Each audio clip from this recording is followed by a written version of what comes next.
nós vamos fazer agora algumas considerações e alguns exercícios relacionados aos ciclos biogeoquímicos.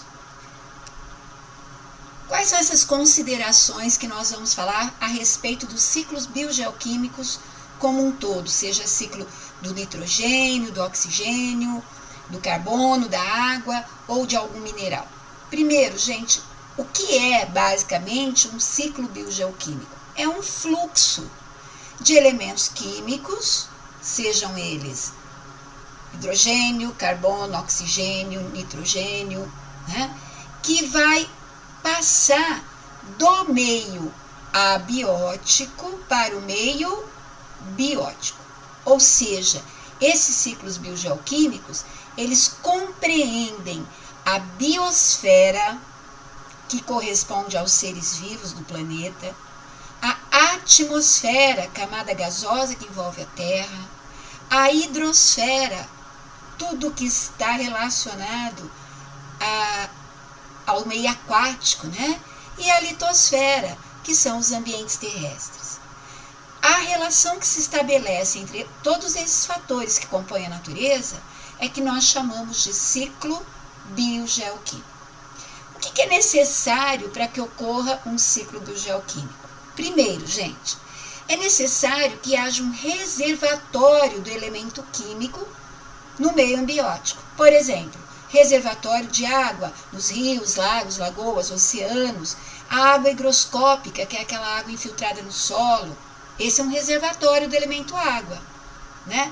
O carbono, o reservatório do carbono, a atmosfera, né? Onde o gás carbônico aparece na forma de CO2, dióxido de carbono, só para dar alguns exemplos, né? O que mais que é preciso para que ocorra um ciclo biogeoquímico? É preciso que os organismos vivos apareçam, se apresentem neste ciclo e que eles tenham capacidade de assimilar de alguma forma esse elemento químico. Quando a gente fala, por exemplo, do ciclo do nitrogênio, as bactérias que conseguem assimilar o N2, o nitrogênio molecular, as bactérias fixadoras, principalmente o rizóbio, é um organismo vivo, o rizóbio, que assimila o elemento químico nitrogênio na forma de nitrogênio molecular. Já os vegetais armazenam nitrogênio ou absorvem ou assimilam o nitrogênio na forma de nitrato. Os animais assimilam o nitrogênio na forma de compostos orgânicos ao realizar o processo de nutrição heterotrófica, ao se alimentarem de outros organismos.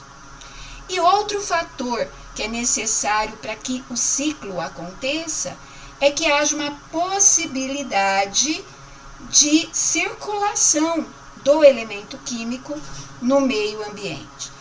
Ou seja, é necessário que esse elemento químico circule entre o meio abiótico, o meio não vivo, e o meio biótico. E qual que é a grande importância dos ciclos biogeoquímicos? Os ciclos biogeoquímicos são importantes porque eles possibilitam a ciclagem dos elementos na natureza, a reutilização. Vejam, os mesmos átomos que existiam aqui quando a Terra foi formada há 4,5 bilhões de anos atrás, estão aqui agora. O que acontece com esses átomos? Eles só mudam de lugar. Ora, eles estão em moléculas que fazem parte do meio ambiente, ora, eles fazem parte de moléculas presentes nos seres vivos. Então, essa ciclagem é necessária porque se os seres vivos retirassem matéria do meio, mas não devolvessem essa matéria, nós iríamos exaurir, né? Nós iríamos gastar todos os recursos naturais e não haveria mais como a vida existir no nosso planeta. Então é preciso que nós utilizemos sim os recursos naturais, mas que os elementos químicos voltem para o meio ambiente. Isso acontece principalmente devido aos decompositores, para que eles possam ser reutilizados. E que fatores influenciam a velocidade do ciclo biogeoquímico? Primeira coisa que nós vamos pensar é a natureza desse elemento químico. Se o ciclo é gasoso, ele é um ciclo mais rápido. Se o ciclo é um ciclo sedimentar, como é o caso do ciclo do fósforo, por exemplo, ele é um ciclo mais lento.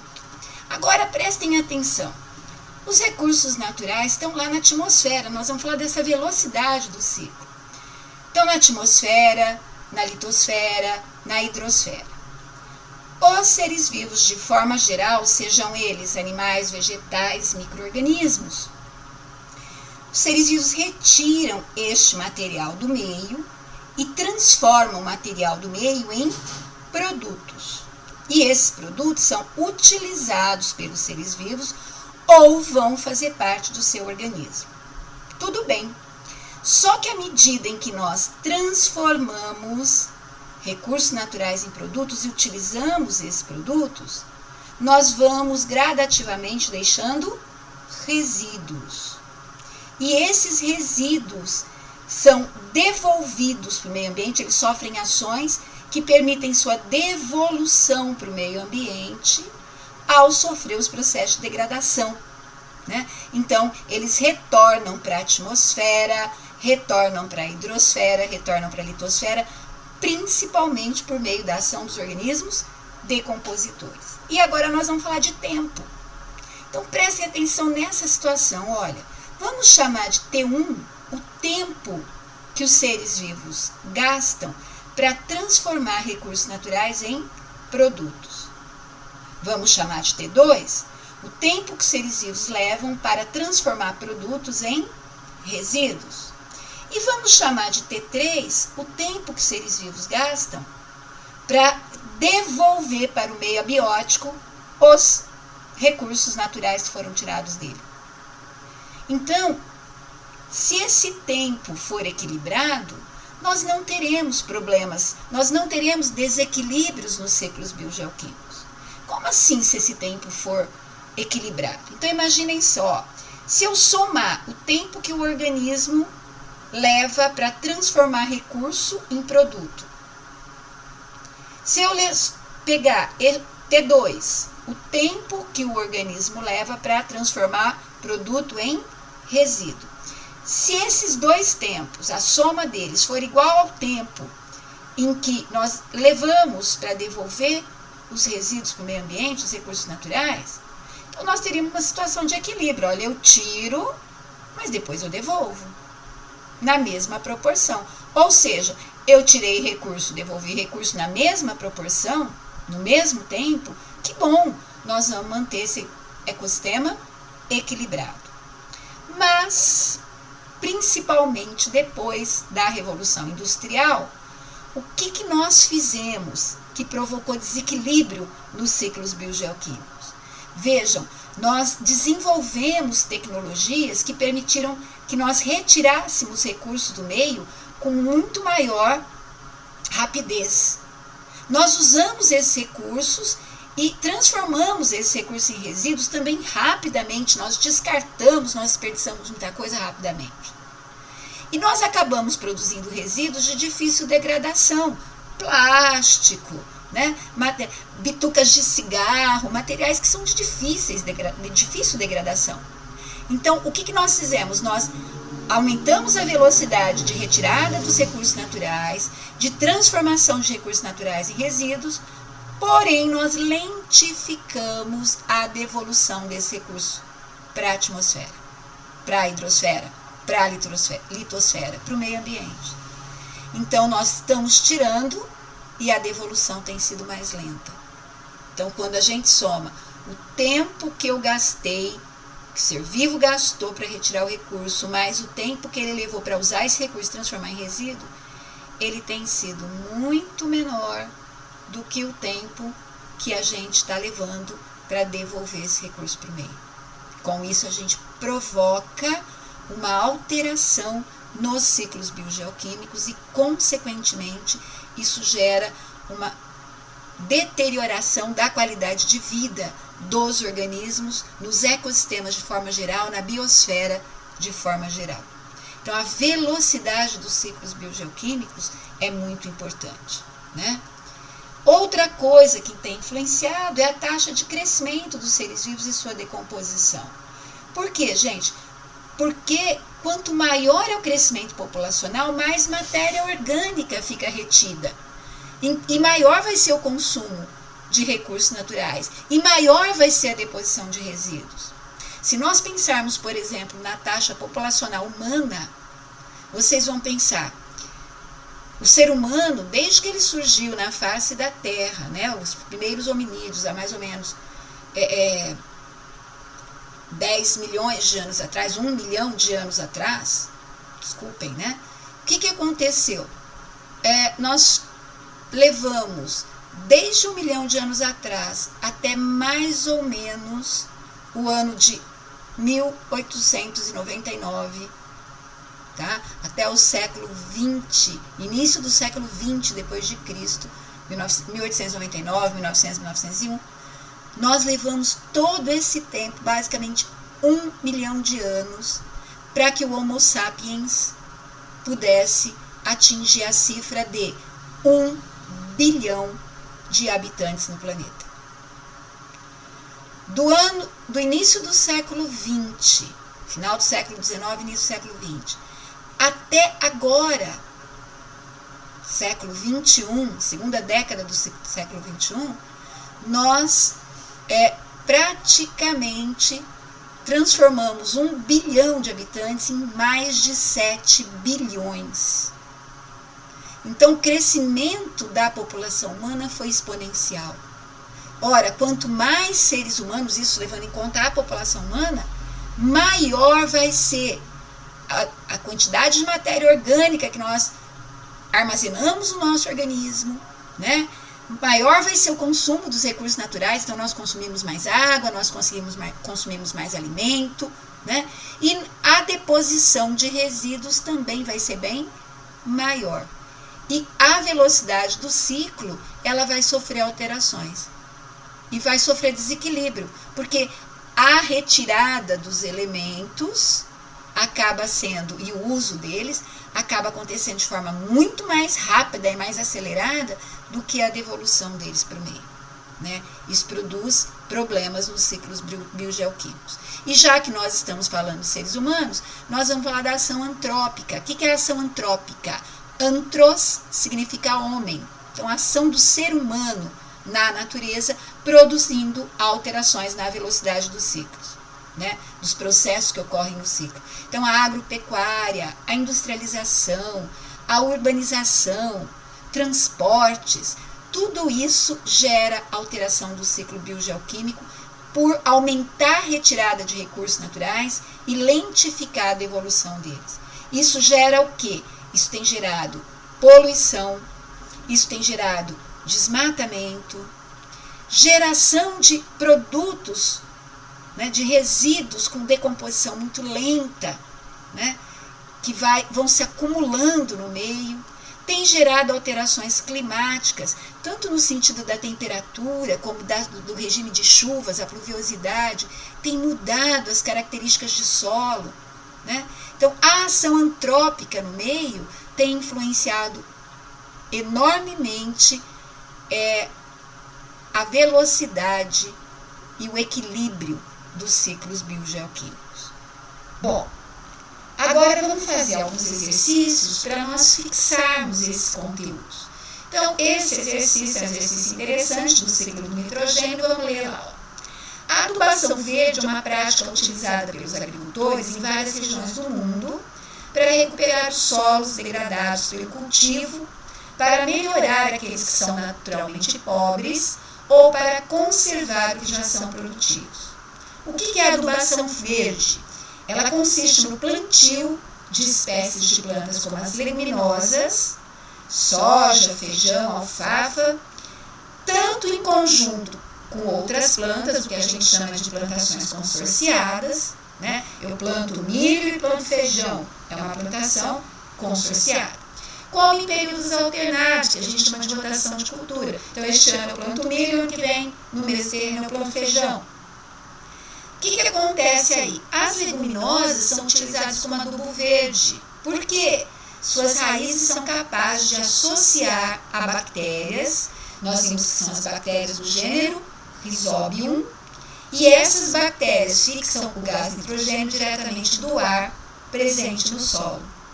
E com esse oxigênio, com esse nitrogênio, elas produzem compostos nitrogenados que, ao serem incorporados ao solo, atuam na sua adubação natural. Além disso, esses compostos nitrogenados são compartilhados com as plantas leguminosas, contribuindo assim para o melhor desenvolvimento desses vegetais, que em troca vão fornecer compostos orgânicos às bactérias. Tá? Então eles dão nutrientes para as bactérias e elas fixam o nitrogênio para que os vegetais possam absorver. Isso caracteriza um tipo de relação ecológica que nós chamamos de simbiose ou mutualismo. Então aqui fala, olha, a figura ilustra o sistema radicular de uma planta de soja com as bactérias fixadoras de nitrogênio. Então aqueles nódulos nas raízes leguminosas, que são nódulos nos quais nós encontramos as bactérias Rhizobium, que fazem a fixação do nitrogênio atmosférico, transformando-o em amônio. As bactérias estão nas bolinhas que aparecem. Bom, e daí? Sobre a adubação verde, é correto afirmar. Aqui eu já fiz as considerações. Então, olha lá. O cultivo de leguminosas contamina o solo com substâncias tóxicas produzidas pelas bactérias? Não, gente. As leguminosas não produzem substâncias tóxicas. O cultivo de leguminosa vai adubar o solo com compostos nitrogenados produzidos pelas bactérias. E esses compostos são bons, né? E tem B. A concentração de compostos nitrogenados no solo diminui devido à atividade das bactérias que vivem associadas às plantas leguminosas. Não, é o contrário. O que acontece?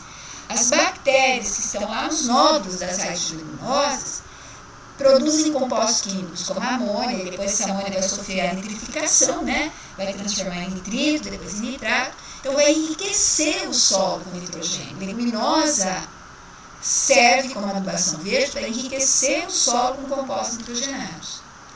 E tem C também, correto.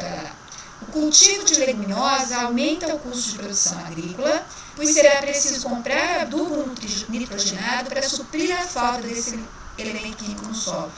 Não. Ora, o que as leguminosas fazem por conterem as bactérias nas suas raízes? Elas diminuem o custo da produção, porque você vai precisar de menos adubo nitrogenado. Então, errado, né? As plantas leguminosas aproveitam diretamente o gás nitrogênio do ar, fornecendo para as bactérias que fazem fotossíntese e produzem compostos nitrogenados. Não, plantas não conseguem absorver nitrogênio do ar. Quem absorve nitrogênio do ar são as bactérias fixadoras que vivem nas raízes das leguminosas, não as plantas.